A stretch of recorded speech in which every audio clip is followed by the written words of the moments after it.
Hello, everybody. Good morning. Good morning. Good morning. Welcome back to another Good Morning Grief Devotion. It's Shabbat. Pastor Corey Allen Duncan Sr. We are here grateful and thankful for this wonderful opportunity God has afforded us to gather together in this sacred space and place on today to dive into yet another Good Morning Grief Devotion. This is the daily grief devotion that is strategically designed to help you to navigate through your grief one day at a time. What is grief? I'm so glad you asked. Grief, my brothers and sisters, it is the natural, normal, and necessary response to loss, change, and transition that results in the expressions of feelings and emotions. Grief is what you feel on the inside. Mourning is how you reveal it on the outside. Therefore, we don't suppress it, but we express it. We don't ignore it, but we explore it. We don't conceal it, but we reveal it. We don't lock it up, but we let it out. That's why we shout good morning, because morning is a good thing. And I thank y'all for being here with us today as we did prepare to dive in a very special way in today's Good Morning Grief devotion. Today, my brothers and sisters, is day 31. We made it. We finally made it to the end of January, and I'm glad about it. Today is day 31, y'all. We're going to talk about finding strength in struggles. Finding strength in struggles. Navigating through this thing called grief. You are in the struggle of your life. But I want you to know that you can find strength in struggle. Matter of fact, it's the struggle that strengthens us. That strength is made in the struggle. It's the resistance. It's everything that we feel and go through that builds us up, right? And I know you're struggling. I know you're navigating through this thing called grief. I know you're struggling, but I want to let you know that you can find strength in the struggle. We're going to talk about it right now. Come on, let's go. Here it is. The struggles of grief can be overbearing and feel overwhelming. That the struggles in grief, it can be overbearing and feel overwhelming. Have you been there? Have you felt that before? That what you've gone through and experienced, it's been overbearing.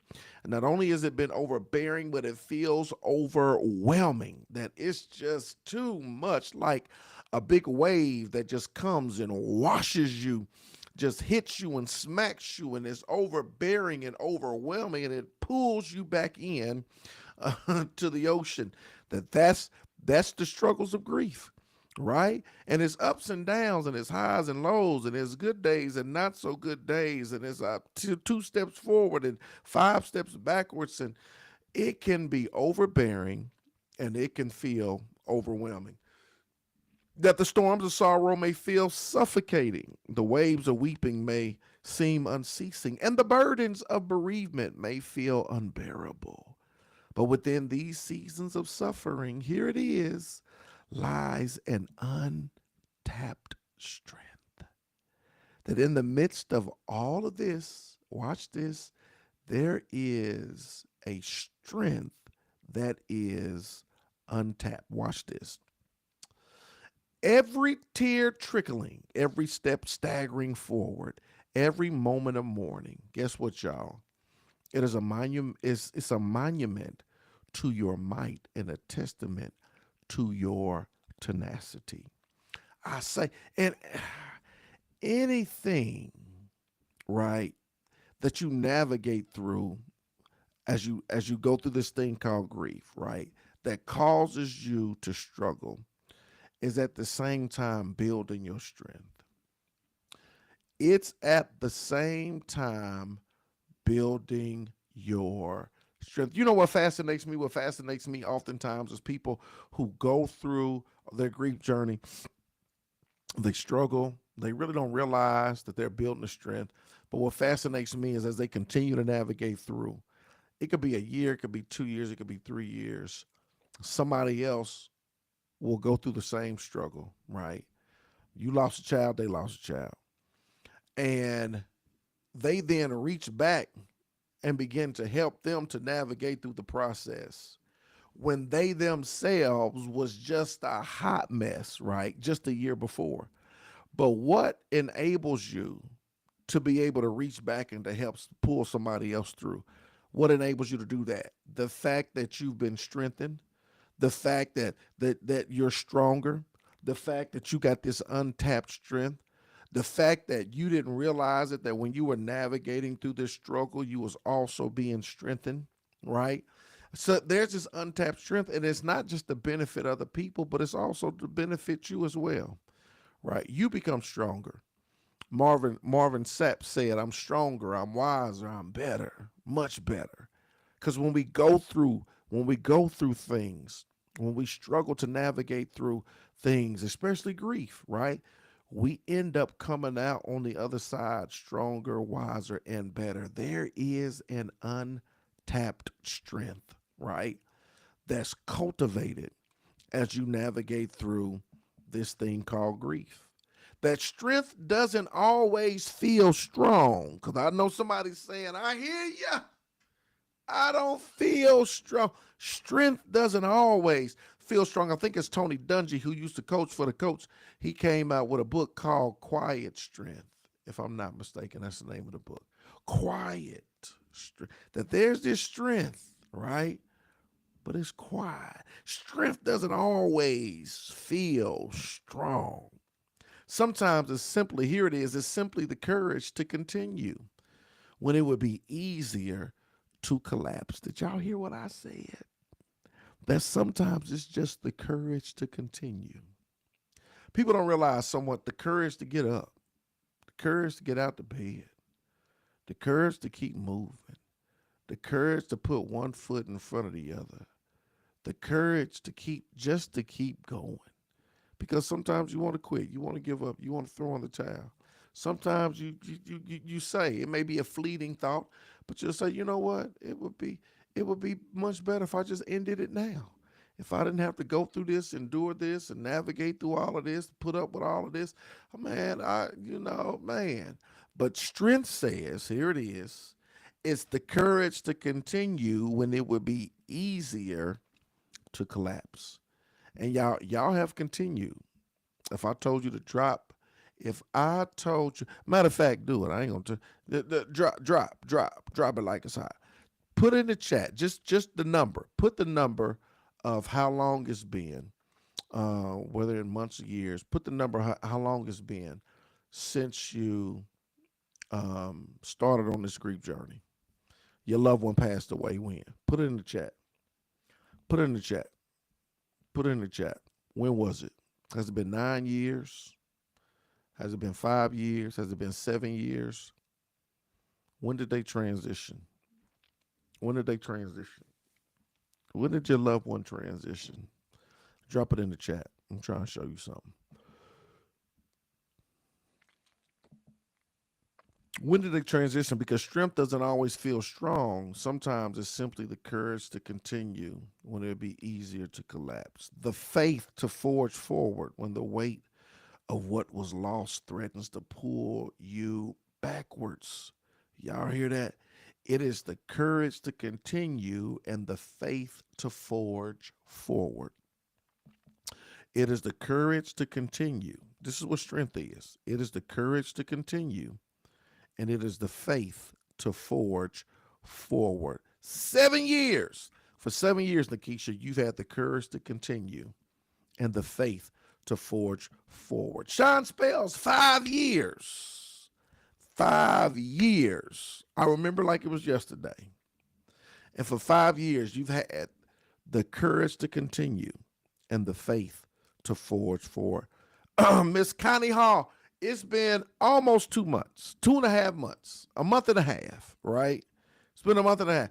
And for a month and a half, you've had the courage to continue and the faith to forge forward. LaShonda Benton, 16 years. For 16 years, you've had the courage to continue. Miss Linda Hall, 9 and 4, right? And for 9 years and 4 years, you've had the faith to forge forward. Bobby Duncan, come on, mama, 26 years. For 26 years, you've had the courage to continue. You've had the faith to forge forward. Miss Eunice Murray, 2.5 years. For 2.5 years, you have had the courage to continue and the faith to forge forward. Carmen Kennedy said 42 years, right? 7 people in 1 year. For 42 years, you've had the courage to continue and the faith to forge. Y'all can't tell me this does not take strength. That there's a strength that's cultivated in you. Because I'm telling you, one day is hard enough. One day, the weight of grief, right? Go back to it. What do we say? All the alliterations I put in there. One day is hard enough. When you start talking about how sorrow feels suffocating, how waves of weeping may seem unceasing, how burdens of bereavement may feel unbearable, the tears are trickling, right? One day can be overbearing. One day can be overwhelming. One day by itself. And y'all talking about that y'all mama to hear you done made it for 9 years, right? Several deaths back to back, 45 years with your brother, and recent at 6 years. This year, my brother, 4 years for my mom. And one day is unbearable. And y'all been going for 4 years and 16 years and 5 years and 7 years and a month and a half and 9 years. One day is enough to wipe you out. I'm just trying to let y'all know that there's this strength, right? There is there's this strength. There's this strength that you have. There's this strength that you've cultivated. Sometimes it's simply courage to continue when it would be easier to collapse. It's the faith to forge forward when the weight of what was lost threatens to pull you backward. You got to trust that the fortitude you need is already fused within you, waiting to be fully found and fully fueled. Here's the point of application. I'm going to tell y'all two things. Here's the point of application number one. Think of one challenge you faced during your grief journey. Acknowledge the strength it took to face it and celebrate your resilience. Think of one challenge that you faced during your grief journey. What's one challenge you faced during your grief journey? Acknowledge the strength that it took to face it and celebrate your resilience. Think of one challenge. Think of one challenge you faced. Acknowledge your strength to face it and celebrate your resilience. That's one. Number two, y'all, and I'm gonna tell y'all it's this is the year, right? So 2025, we gonna thrive, and I will finally be done with my dissertation for my doctoral program, which is rooted in grief, right? And so this grief thing, we're taking to a whole nother level. I'm talking about not just the devotion, but I'm talking about podcasts. I'm talking about, I think I'm gonna develop my own coaching practice on the side. We talking about um, quarterly, either quarterly or is it biannually, twice a year, retreats, right? For grief. And some of y'all are going to participate in my first one. It's for my project, and I'm going to need y'all to participate, right? Some of y'all going to participate. You ain't got no choice. But this is the thing. This is the thing. The model is, right? This is the model for it. The model is I developed my own grief model to help people navigate through grief. So the model is upward, inward, outward, and onward, right? Is upward, inward, outward, and onward. And part of the outward portion, right? Part of the outward portion, in order for us to navigate through this grief, we got to go upward, we got to go inward, we got to go outward, and ultimately we go onward. Part of the outward portion, y'all, is, and I love, oh, I so love the way God set this up through me. Part of the outward portion is when you go through the retreat, when you go through the program. That the first time you just go through the program as a participant. The next time you come back, right, as like um an advisor or a coach or something like that. And you come back, and you know what the key component is. The key component is coming back to help somebody who's been in who has experienced the same loss as you. So we gonna take you through first to help you. We gonna take you so you can struggle. We gonna take you through so you can navigate. You can get you deal. You gotta get some help. You gotta get. So we gonna take the first time. But when we come back the second time, right? When we come back, whether it's twice a year, whether it's quarterly, maybe 3 times a year, I gotta decide. When you come back 3, 4, 5, 6 months later, right? You've already been through it yourself. And now you get an opportunity to help facilitate other people who've experienced the same losses you. Y'all, that is the whole premise of this lesson, right? That they're finding strength in the struggle, that there is strength in the struggle. And let me tell you this, God didn't allow you to go through this, right? God doesn't allow you to go through this just for you to go through it for the sake of yourself. He told Peter, when thou have been converted, do what? Strengthen thy brother, strengthen thy sister, that you have a you got a duty. You got an obligation. You got an obligation to not sit on your survival. You survived. You got an obligation to help other people. And watch this. Not only is it helping them, but it's also helping you in the process. Because helping others can also help you. Helping others to deal and to feel and to heal can also help you to heal as well, right? So that's all I'm giving you. I ain't giving you no more. Like when I finally get to that point in my in my research where they say go ahead and we have it, I'll let you know. I'll send out the information. I'll let y'all know for those of you who can participate. But I'm so looking forward to this, y'all, because it's going to be powerful, and it's really going to the way it's set up is so smooth. It's going to help so many people um, navigate through this thing called grief. God is strategic in everything He does, and I'm done. I'm done talking. Today is day 31. Finding strength in your struggle. If y'all got questions, holler at your boy one time for the one time.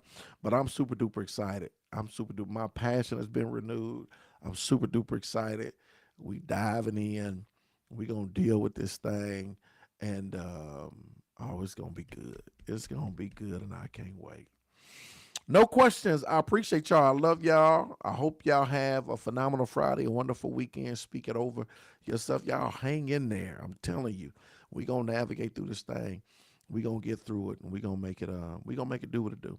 So I appreciate y'all. I love y'all. I'm gonna see y'all tomorrow, same time, same place. Y'all have a wonderful weekend. Let's go.